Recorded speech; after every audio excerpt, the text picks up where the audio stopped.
Well, we have returned here in Asbury Park, New Jersey, Sunday morning. We appreciate all of you joining us live here at the Supper Club on top of the old Holiday. Howard Johnson. I was going to say Holiday Inn, jeez. The Howard John. That's why you're What's here, wrong Amy, with to you? remind me of things. My co-host, Amy Brose, are here with us. Yes, indeed. And as you now may know, we air every Sunday morning between 10 and 12. And if you have us on, you know what station you're on. So why would I tell them that this is 9:70 a.m.? I would think they would It's already know always that. good. But our guests next week, assuming there is a next week, there might be. Let's hope. We have legal analyst and CBS person, Jack Ford, is We going to love be Jack here. He Ford. does a great job. We've got comedian Mike Marino. Awesome. And one of my favorite singers, Chris Pinello, will be here. And This is for those great. of you who have not heard Chris, he is the real deal. We also want to tell you that at the Supper Club, we have one of the great singers, truthfully, of all time, Ann Hampton Calloway, will be here on Wednesday night, August 13th. She'll be here at the Supper Club. Show starts at 8 o'clock. She's going to celebrate legendary ladies who helped shape the soundtrack of our lives. Carole King, Barbra Streisand, Judy Garland, Billie Holiday, Etta James, Ella Fitzgerald, and maybe the some Shirleys? and the Shirleys, Okay. and maybe some famous people. At any rate, you can get those tickets at Tim McLoon's supperclub.com. That's a scary thought, isn't it? Getting tickets from You're a that. frightening man. And Bob Bandiera from the Speaking of frightening men, that was a great segment. from the Bon Jovi band will be doing his Brill Building tribute, which is a lot of music by Carole King and some of the other great songwriters of the 60s. They'll be here on August 29th and 30th. And the next evening, as I said earlier, we will be here with Benny King, the real deal, doing Stand By Me, which he wrote, Under the Boardwalk, Save the Last Dance for Me, This Magic Moment, all kinds of stuff. So it's going to be a great time, and we hope that you will join us here at the Supper Club. And if you do, you might get to meet one of our managers. His name is Luke Axelson. Hi, Luke. How are you? Good. How are you? You have more fans than I do, which isn't saying a lot. If you have 4, you beat me by 2, so That's it's okay. not true at all. Yeah. So how do you like working in this building there? I Bob? love it. It's Yeah? fun. It's a lot of fun. It's crazy but fun. I think that people that get involved in the restaurant, you have to like it. It's too hard otherwise. It's absolutely true.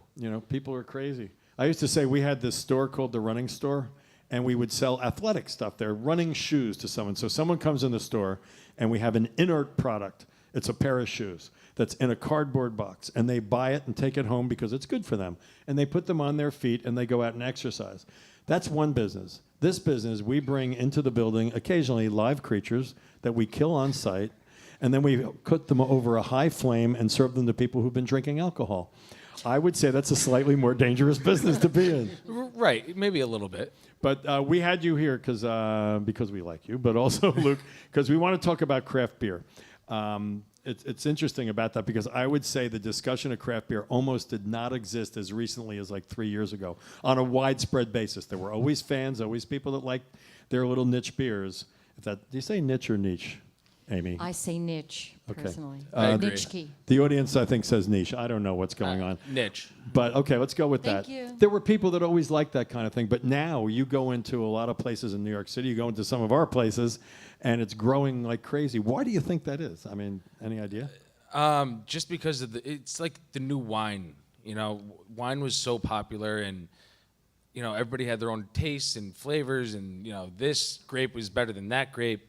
But now that's kind of transferred to beer and the different ways that you can brew beer, and you can add fruit to beer if you'd like, or more hops in this one, for IPAs, and different notes. You get citrus flavors. It's just so complex that there's so many different types of beer out there.